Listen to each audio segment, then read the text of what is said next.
Hey everyone, welcome to Tim's Vinyl Confessions.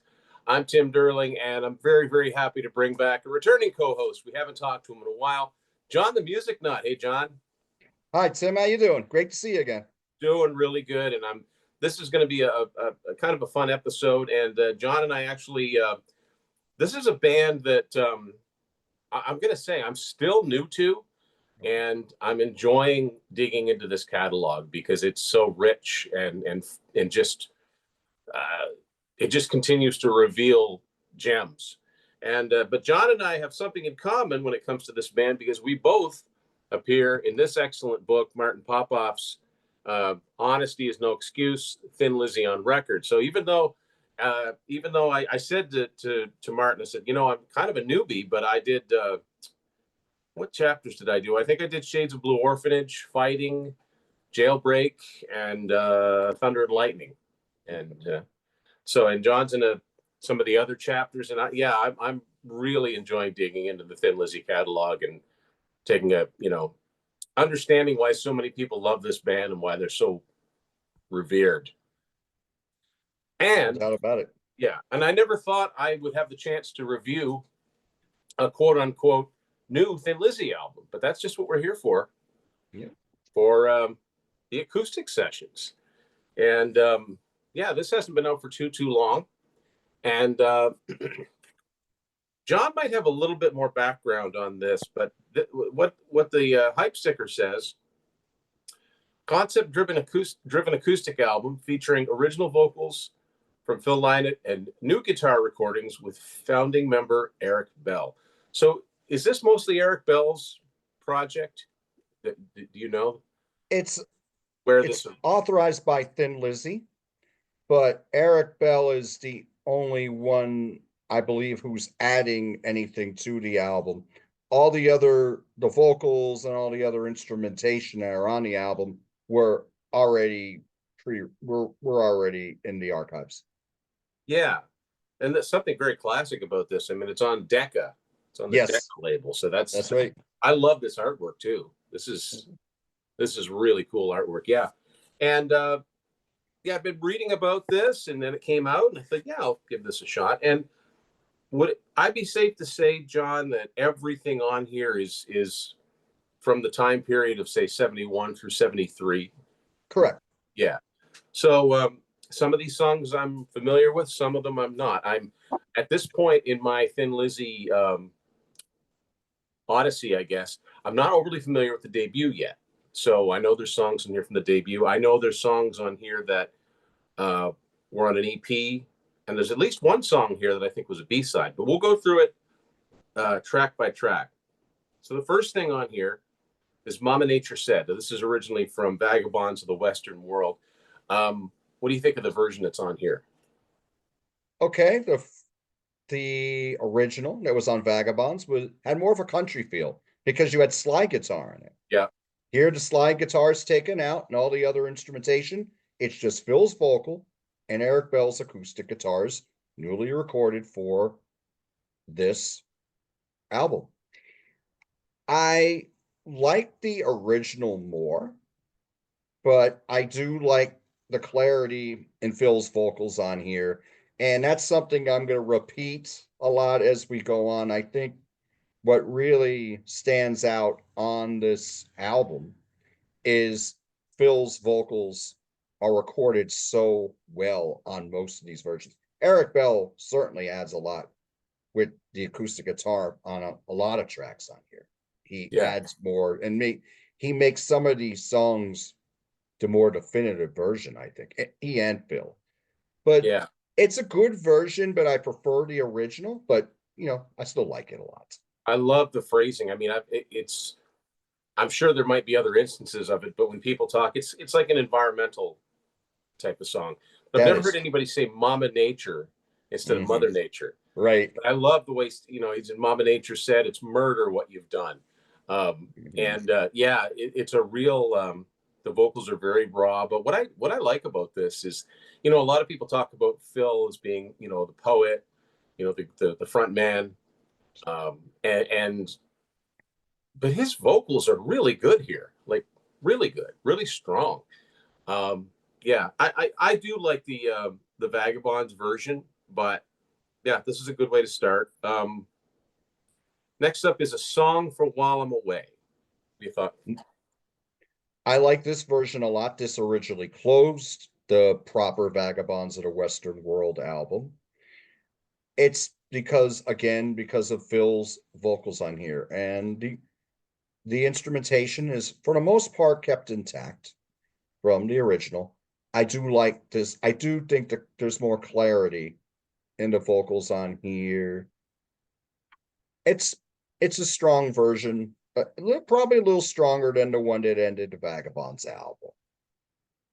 Yeah, I kind of agree. And I think one of the nice things about hearing the songs on here is that not that those early albums, I wouldn't say they were poorly recorded, but they're very early 70s sounding records, right? Where everything's kind of blended.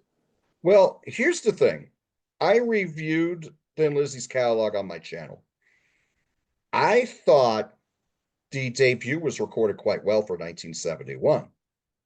And I thought Phil's vocals were very strong on it. And I think that's Phil's finest vocal performance is on that album. Now, Shades, I feel the opposite. It's very murky and muddy. It is. Yeah. And that's why it's my least, one of the reasons why it's my least favorite album. Now with Vagabonds, they improved again. They went back in the right direction. I don't know if it's recorded quite as well as the debut, but it would be more in your typical 70s productions in that aspect. You can hear the space between the instruments, but it doesn't have the clarity that the debut has. Yeah. No, you're absolutely right about Shades. That is a murky sounding album. So next up is I'm gonna say Air. Airy. Airy. Okay. So which I know is Ireland. So and this song, is this from the debut or the EP that came out? It's from the debut. The debut. I should have looked that up. But so yeah, so obviously these songs, they're calling it a concept driven. So obviously there's a lot of these early songs that are about Ireland or places in Ireland. What do you think of this version on here? I think it's fantastic. Yeah. They really, this is the definitive version. This is 2 minutes longer. Phil sounds like he's in the room with you. Yeah, very intimate. And the acoustic guitars that Eric added on here are tremendous. Excellent guitar playing on here, very classy. Yeah. Yeah, this version takes on a whole new life than when you compare it to what was on the debut. I love it. It's out of every song on here, this is the one that really jumped out at me from the very beginning. I love this version. Yeah. And kudos Eric Bell. I mean, Eric is, you know, uh, the original guitarist in Thin Lizzy, but he often doesn't get mentioned as much as, not even Scott Gorham, Gary Moore, Brian Robertson, certainly John Sykes. But I mean, he was right there in the beginning, forging the sound. So I really like the fact that he's kind of got you know, the reins of this early material. And what he's done with adding the parts and in the overall soundscape, it's very, very much a fitting tribute to Phil and to the early Lizzy stuff. Next up is one that actually features Brian Downey on some drums and timpani, and I'm going to get this person's name wrong on piano. I don't know how to pronounce it. It's spelled Clodagh Simons. And Clodagh Simmons. What is it? It's Clodagh Simmons. Clodagh. Okay. Yes. And it's slow blues, which is, I believe this is from Vagabonds, right? Slow blues is from Vagabonds. Vagabonds. Now, when I hear this, whether it's on here or whether it's on Vagabonds, I hear Peter Green's Fleetwood Mac. Mm-hmm. That's what I hear. The way that Phil sings along with the guitar melody, that could have come off Mr. Wonderful or Then Play On or any of those early Fleetwood Mac albums. I love this song, and I think I like both the versions of it, but Yeah, I've got no problem with either version. I'm so glad that they put it on here. So yeah, so this is not strictly acoustic, this one. No acoustic. No. Electric guitar song on an acoustic album. Yeah, because why not? Right, exactly. But what I think really stands out on here is Phil's vocal and the timpani from Brian. I love how it's recorded here. It has a lot more punch to it than on the original on Vagabonds. Yeah. So, and in that aspect, yeah, I said in my review of this album, I said, yeah, it's an electric song on an acoustic album, but I still love what they did with it. Yeah. I don't think it would have been the same. I mean, I know you can do those bends on acoustic guitar, but it's not the same. Correct. Yeah, I agree with you. You kind of need it. Mhm. Um, Next up is Dublin. This is just guitar and vocals. What do you think of this one? This is very similar to the original that was on the New Day EP. I think there's just more acoustic guitars on it. It's only like 7 seconds longer. Again, Phil's vocals sound more, they have more clarity than they have on the original. I don't think it differs too much though, but I do like it. I Yeah. think, yeah, not to get off track here, but when they did the New Day EP, they did that shortly Yeah. after they did the self-titled debut. I noticed the the songwriting was really starting to improve on the EP. Although on Shades, I thought it was kind of a hodgepodge, but on the EP, I thought that Phil's songwriting was really improving, and I'm glad that they put 2 songs from the EP on here Yeah. And because nowadays, usually you get a reissue of the debut and you get the EP on it. But it's you're on right. it. I mean, it almost seems like Shades of a Blue Orphanage predates the debut I agree with you. sonically and with the songwriting. It just when I listen to it, and like I said in Martin's book, I can tell it's Thin Lizzy, Right. but it's not coalesced yet. It sounds like they're throwing a bunch of ideas at the wall and seeing what stick. Yeah. And that isn't to say that the Lizzy albums are typically varied, but this one just seems like they just don't know. Whereas you get to the later albums and they're varied, but it's there for a reason. And the songs are sequenced for a reason. I mean, you know, Exactly. you get to Bad Reputation and it starts out with what, Soldier of Fortune? And you wouldn't think that would work to start an album off with, but it does because it's Thin Lizzy. But yeah, no, I am glad they included some of those songs. Next up, of course, we have Whiskey in the Jar. I mean, it was the first Thin Lizzy song that was any kind of hit for them somewhere in the world. Of course, it's the traditional song, and I I think there's a big part of our generation probably knows it because of Metallica. But I mean, I don't know. It makes sense that they put it on here in an acoustic version because it was probably an acoustic based song to begin with because it's centuries old, right? What do you think of the version of Whiskey in the Jar? I like it. I don't think it's quite as strong as the original, but I do like that Eric added a new acoustic solo on here. Yeah. It sounds like it was cut off though. Doesn't it sound like it should Yeah, have been like 8 bars or 16 bars longer? a little bit. It leaves you. Yeah, I heard that. It's like it seems something abrupt about it. Right. But I um, got before we go on, Tim, I gotta ask you, did you hear Thin Lizzy's version of Whiskey in a Jar in Canada? Because we didn't hear it in the States. no, no, no. I'll tell you what happened with that. Um, when Metallica put out Garage Inc. in 1998, I was way into it, and I really wanted to track down the original versions of those songs. Right. And in doing that, that's when I first heard the Thin Lizzy version. Yeah, That up was me. until That that was me point, too. I probably heard "The Boys Are Back in Town" and "Jailbreak," and that was and what's the what dedication? That was probably it. Interesting you mentioned dedication because that was my first Thin Lizzy too. Yeah, And I bought that in 99. yeah, Right when you were hearing Metallica's version pretty heavy on rock radio. yeah.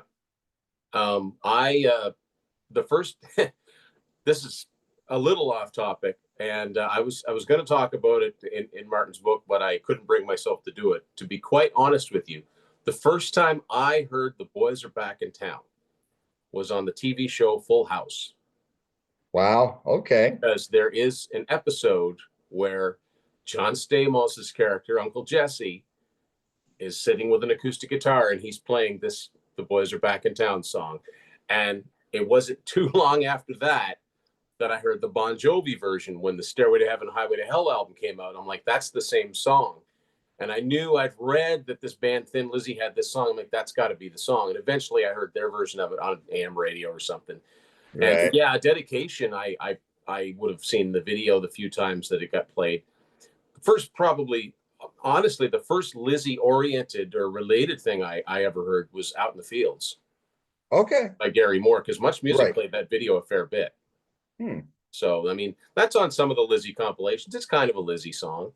It is. It kind of. I think Honorary. we think of more Gary Moore, but yeah, but Phil had a part in it, of course. So Yeah. But yeah, no, I did not. I was not familiar with the original Whiskey in the Jar or the Lizzy version of it at all until the okay, late 90s. gotcha. Okay, me, it was the I knew the Lizzy version first because it was still, it got played on AOR radio here forever. I mean, but even when AOR was huge here in the States, you heard the three songs from the three hits from Jailbreak. Yeah. Yeah. You didn't hear Whiskey in a Jar. You didn't hear Waiting for an Alibi or anything like that. Yeah. The songs that were hits in the UK. Yeah. Yeah. But It's a shame. It's a shame, really. They had that moment with Jailbreak, but they had the bad luck of not being able to keep touring over here. exactly. Next up is a song that, I'll be perfectly honest, I was not familiar with until I heard this. Here I Go Again. No relation. Exactly. But yeah, because I saw this, I'm like, I wonder if they worked this up when John Sykes was in the band. But yeah, this song was a B-side, I think. B-side to the rocker, yes. Okay. And this is a better version, I think, because again, because of the clarity, they extend it out over the B-side. Very well recorded, particularly Phil's vocals, and you hear those ad libs on there. Now, back on these early albums, this was not Phil Lynott, the rock star. Right. Yeah. That came later. That came with Fighting and Jailbreak and Johnny the Fox, etc. Here, he was still trying to get comfortable in his own skin. It's very earnest. Yes. Yeah. Absolutely. That would be a great way to describe what he was doing. Because if you look at some of the lyrics that you're talking about, Mama Nature Said, he's talking about topical things at that point. Yeah. Later on, I mean, he would do that throughout his career, but a lot of it was more about Ireland. Yeah. But then you had a lot of songs about hard living, and you had the wonderful ballads too. Yeah. I mean, he could sing a ballad like nobody's business. He would still show that earnest side on, like, Still in Love with You and With Love and things like that.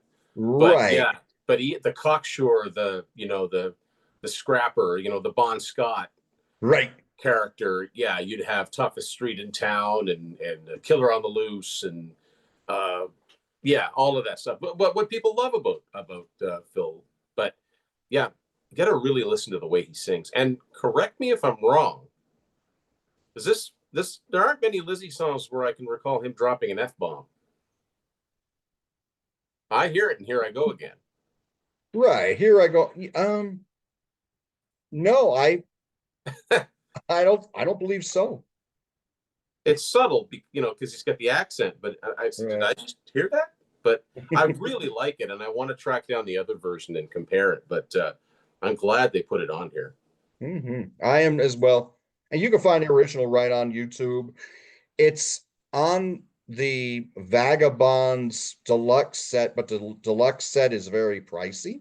I don't own it myself, but yeah, it's right out there on YouTube. Yeah, I've just the standard. I've got an old my CD's on Duram, Yes, yeah, I have it here. Yet Duran, which was they were like a subsidiary of Decca. Yeah, Those first three albums are, well, the first two are on Decca and the third's on Duran. yeah. Yes. Next up is the title song from Shades of Blue Orphanage, and I will say this: I think I like this version much better than the album version. For one thing, I don't think it's as long because that I don't know, but it seems like the album version it's 7:06 on the album, but it seems longer to me. I like what I kind of like it a little better on here. I do as well. I believe it's 7-Eleven on here. Okay, it doesn't seem maybe it's just better recorded, or maybe it's just not as maybe the instrumentation isn't quite so depressing sounding. I don't know. I'm with you on that. I think it's the recording, and it when it's murky in that original version, it's draggy. And Drags, yeah, here he doesn't sound draggy, at least not to my ears. yeah, yeah. To me, And it's I far better. and I love Cloda's harmonies with Phil in the choruses on here. Yeah, Definitely the superior version. yeah. Very much a new appreciation for that for this song, Hmm. and the whole thing closes out with one of my favorites on this album. I got to get down and get that first album and get the and hear the EP. Remembering Part Two. I love this. Yeah, I do as well. It's very similar to the original, but I do like it in a fast strummed version on acoustic here. I think Brian is busier on this version than on the original that was on New Day. It just seems that there's a lot more going on with his drums, and it's a fast-paced song. Yeah, It's again, they're trying to find their sound, but they still already had this part of them, the rocking part of them in them.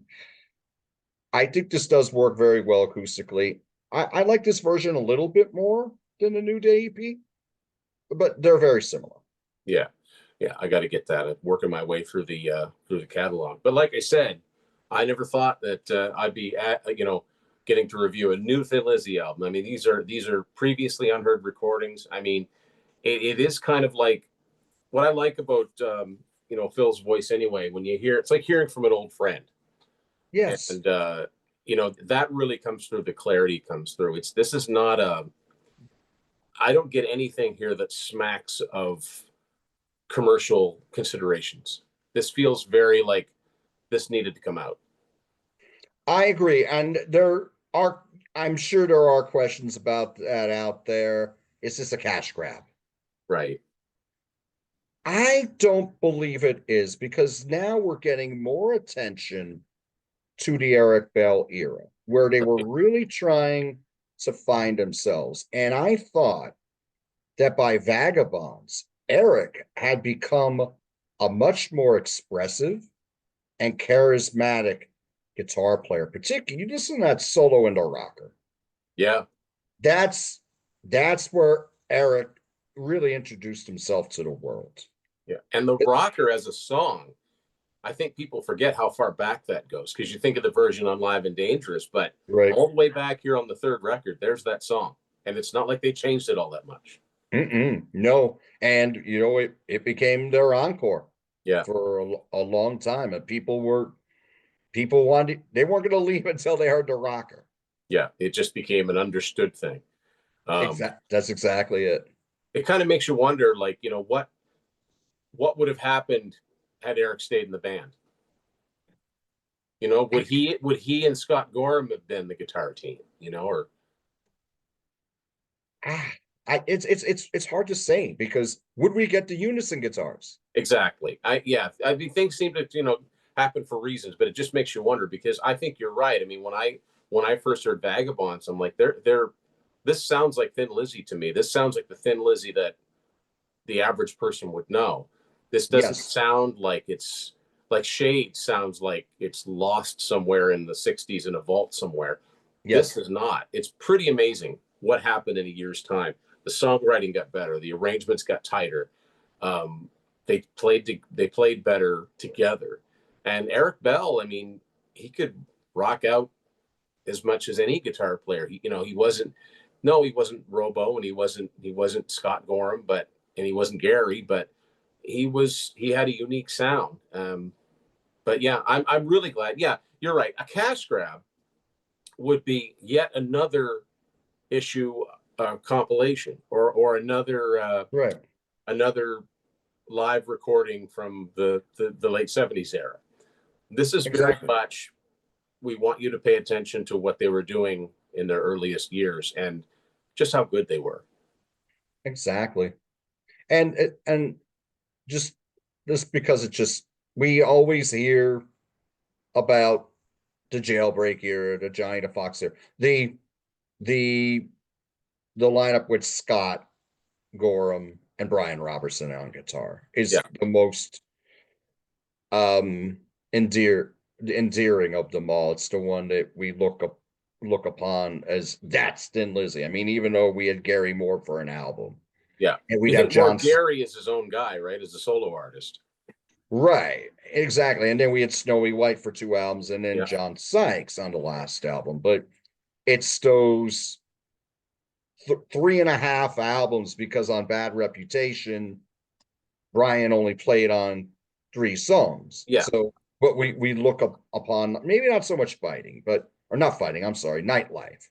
But right. but we look upon fighting, Jailbreak, Johnny the Fox, and half of Bad Reputation as, Yeah, oh yeah, that's the Thin Lizzy lineup. I mean, yeah, I think that's, I think if you dig deeper into them, you gain an appreciation for all the eras. I certainly have over the years. yeah. I I certainly, mean, with fighting, that's pretty much there. The Thin Lizzy yes, sound as it would become to be defined, but Vagabonds is like 80% there. it is like when you, yes, if the rocker, I mean, that's, sounds like prime Thin Lizzy. Gonna Creep Up on You has that slinky bass line in it. They had a lot of funk in their sound in Yeah, those. On Johnny the Fox, a little bit on Jailbreak. Like Vagabonds of the Western World, we got those slashing guitars, and it's heavy, and we got that chorus which really jumps out at you. Yeah, yeah. so you have a lot, and we got the beautiful ballad in Little Girl in Bloom. Oh yeah, So when you, and what do we love about those more popular Thin Lizzy albums? The fact that we got the rocker, we got something a little more soulful, and then we got the ballad where Phil sings, and his voice just cuts right through you, and you're like, oh my God, his vocals are so soulful on these songs. yeah, yeah, Like, this guy who can just be an R&B vocalist yeah, and attain much success in this great diverse rock band. yeah.